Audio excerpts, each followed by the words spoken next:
और बड़ी खबर है, ट्रंप को मिर्ची लग गई है और इस दोस्ती से मिर्ची लगी है। हम पहले दिन से कह रहे हैं, बहुत से लोग इस बात को यकीन नहीं कर रहे थे कि ट्रंप को मिर्ची लग रही है, वाकई अब मिर्ची लग गई है। क्यों लगी है? ये तस्वीरें देखकर वो ये भी कह रहे हैं कि वो ये तस्वीरें देख रहे थे, ये भी कबूल किया है कैमरा पर ट्रंप ने। लेकिन देखिए, ये तस्वीरें देखने के बाद ट्रंप ने ट्वीट किया। ट्वीट में ट्रंप क्या लिख रहे हैं, अगली तस्वीर में आपको दिखाऊं। ट्रंप लिख रहे हैं कि भारत को खो दिया है उन्होंने।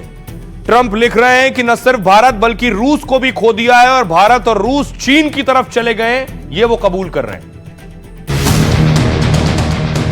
चीन में 3 सुपर पावर की मुलाकात के बाद ट्रंप को समझ आ गया है, ट्रंप के टैरिफ वॉर ने कैसे मोदी, पुतिन और जिनपिंग को एक साथ कर दिया। तिकड़ी की दोस्ती पर ट्रंप का दर्द साफ छलक रहा है, लेकिन इसके लिए खुद ट्रंप ही जिम्मेदार हैं। सवाल ये, क्या ट्रंप को समझने में देर हो गई?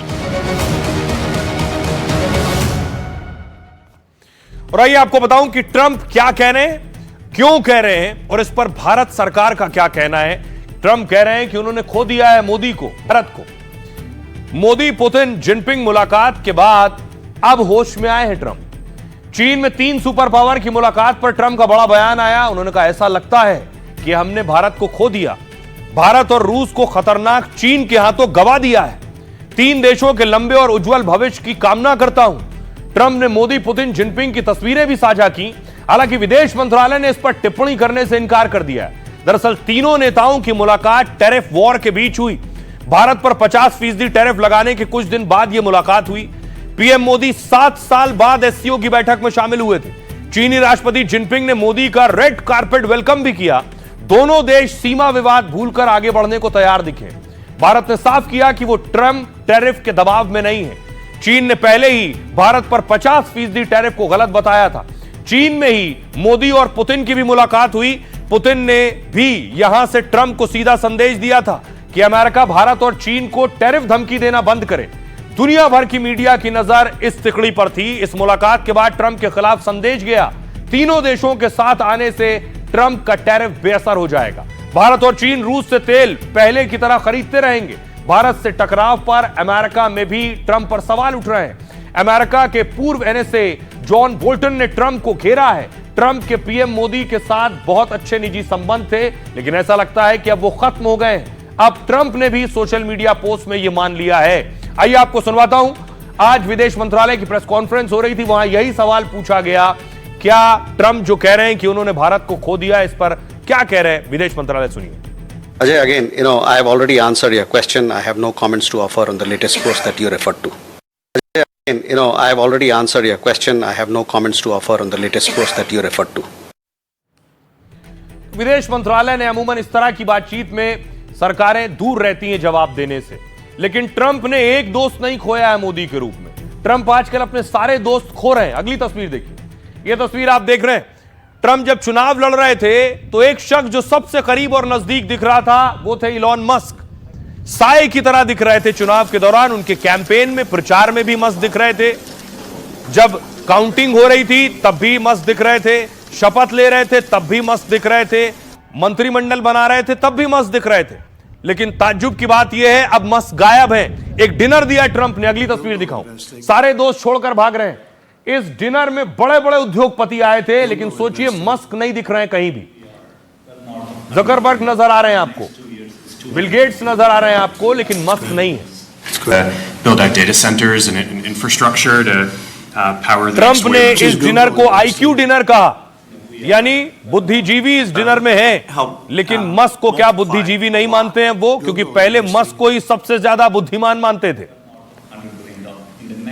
और इसी तरह 2 और दोस्तों की बात करूंगा मैं। 2 दोस्तों का ऑडियो सामने आ गया है, यानी पुतिन और जिनपिंग का। वो ऑडियो जो सीक्रेट है, वो आवाज जो दुनिया के सामने नहीं आनी थी।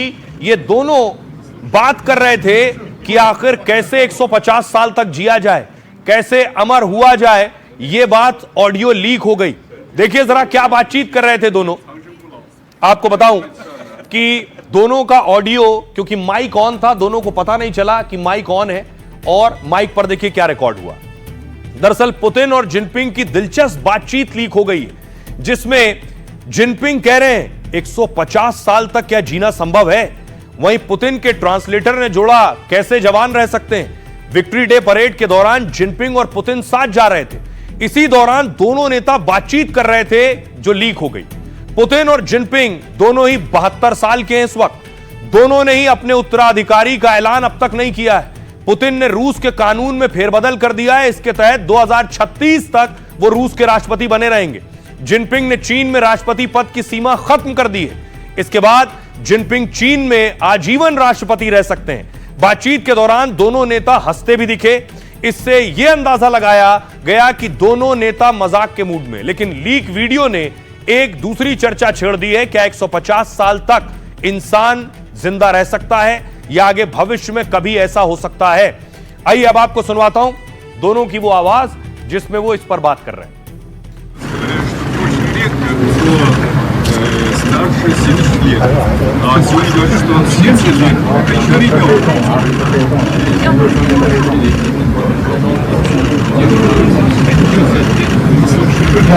身体代表发展，人类的器官会不断的移植，甚至越活越年轻，甚至会长生不老。 यहां तक कि अमर भी हो सकते हैं। भविष्यवाणी है कि इस सदी में लोगों का 50 सालों तक जीना संभव हो सकता है। ये बात कर रहे थे। आइए अब आपको बताऊं।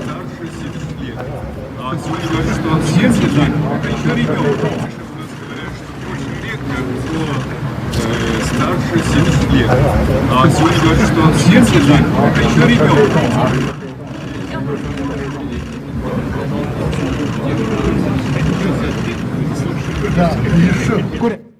आइए मैं आपको बताऊं कि आखिर क्या वाकई संभव है 150 साल तक जीना। पुतिन और जिनपिंग अंगों के ट्रांसप्लांट की बात कर रहे थे। दरअसल कई बार और कई अंगों को ट्रांसप्लांट किया जा सकता है, लेकिन हर सर्जरी का अपना अलग जोखिम है। हर बार ऑपरेशन टेबल पर जाना आसान नहीं होता है। नया अंग मिलने के बाद मरीज को दवाएं खानी होती हैं। साथ ही कई बार तो जीवन भर दवाएं लेने की नौबत आ जाती है ताकि शरीर नए अंग को स्वीकार कर सके। इन दवाओं के साइड इफेक्ट भी होते हैं। हाई ब्लड प्रेशर और इंफेक्शन का खतरा भी बढ़ जाता है। वैज्ञानिक ऐसे अंग बना रहे हैं जिसे शरीर अस्वीकार ना करे, मतलब इसके बाद ज्यादा दवाएं ना खानी पड़े। हालांकि यह रिसर्च अभी शुरुआती दौर में है। दुनिया की सबसे अधिक उम्र के इंसान जीना कैलमेंट है। जीना कैलमेंट 122 साल 164 दिन तक जीवित रही हैं। आइए अब आपको सुनवाता हूं डॉक्टर्स क्या मानते हैं, एक्सपर्ट्स क्या मानते हैं, क्या ये संभव है? सुनिए। बिल्कुल स्वाभाविक है। ऑर्गन ट्रांसप्लांट में तो हमने बहुत तरक्की की है, और इसके साथ साथ जो दूसरी बात हुई है वो ये है कि मृत्यु या इमोर्टेलिटी की बात हुई है। तो ये तो मैं बिल्कुल 0 to 100 के स्केल पे मना करता हूँ, नकारता हूँ। ऑथेंटिकली ये ऐसा पॉसिबल नहीं है कि